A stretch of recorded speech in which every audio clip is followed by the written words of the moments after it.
बिदासर की 20 वर्षीय युवती ने की लव मैरिज तो परिजनों ने समझाइश के बाद कहा हमारे लिए मर चुकी। चूरू जिले के बिदासर की युवती ने एक युवक से लव मैरिज कर ली। परिजनों ने उसे काफ़ी समझाया लेकिन वह नहीं मानी तो उन्होंने कह दिया कि वह अब उनके लिए मर चुकी है, आगे से उनका उससे कोई रिश्ता नहीं है। युवती के भाई के साथ युवक की दोस्ती थी, इस वजह से उसका उनके घर आना जाना था। यहीं से दोनों की जान पहचान हुई थी। युवती का आरोप है कि पहले तो उसके घर वाले मान गए थे लेकिन बाद में उन्होंने शादी से मना कर दिया, इसलिए उसने घर छोड़ दिया और युवक के साथ दिल्ली के आर्य समाज में जाकर शादी कर ली। इस शादी से युवक के घर वाले भी खुश नहीं हैं। शादी के बाद युवक और युवती एसपी दफ्तर पहुंचे, जहां से उनके बयान दर्ज करने के लिए सदर थाने लाया गया। सदर थाना में बिदासर की 20 वर्षीय मीना लुहार ने बताया कि वह पिछले 8 साल से अपने परिवार के साथ रतनगढ़ में रह रही है। उसने 9वीं क्लास तक पढ़ाई की है। उसके पिता का एल्युमिनियम का कारखाना है। मीना ने बताया कि उसने रतनगढ़ के ही 22 वर्षीय रोहित सिंह राजपूत से लव मैरिज कर ली है। रोहित सिंह दिल्ली में एसी मैकेनिक का काम करता है। उसने बताया कि रोहित सिंह रतनगढ़ में ही उनके मोहल्ले में रहता था। उसके भाई के साथ रोहित का उनके घर आना जाना था। यहीं से दोनों की एक दूसरे से जानकारी हो गई। दोनों मोबाइल पर भी बात करते थे।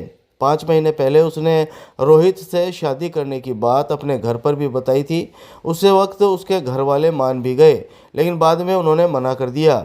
युवती ने बताया कि उसके घर वाले दूसरी जगह शादी करना चाहते थे, इसलिए उन्होंने मना कर दिया था। 17 अप्रैल 2025 को दोनों घर से निकल गए और दिल्ली के आर्य समाज में जाकर 18 अप्रैल को शादी कर ली।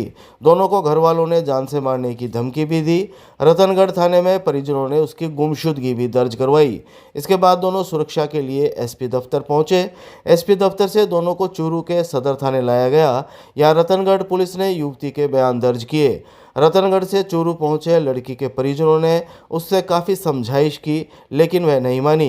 उन्होंने युवक या घर वालों में से एक को चुनने के लिए कहा, फिर भी उसके पालन पोषण करने वाले घर वालों को छोड़ दिया। इस पर परिजनों ने उससे कहा कि वह उनके लिए मर चुकी है, अब उसका कोई रिश्ता उनसे नहीं रहा है। भविष्य में वह कभी भी उनसे संपर्क करने की भी कोशिश ना करे। बहरहाल युवती ने युवक के साथ रहने की इच्छा जताई है। युवक के घर वाले भी इस रिश्ते से खुश नहीं है। रोहित सिंह के साथ गई थी, मैं अपनी मर्जी से गई थी। मैं कोई जोर दबाव में नहीं गई, न मेरा कारण था, कुछ नहीं हुआ। अपनी मर्जी से मैंने शादी की है। मैं वालिद हूँ, घर वाले कुछ नहीं बोल रहे, कह रहे हैं अब हमें नहीं पता, हम आपको नहीं बुलाएंगे कभी। हाँ, ये बोल रहे हैं कि तुम हमारे लिए मर चुकी। मेरे भाई के साथ आते थे, जैसे रिलेशन में आ गए, आते आते रिलेशन में आ गए।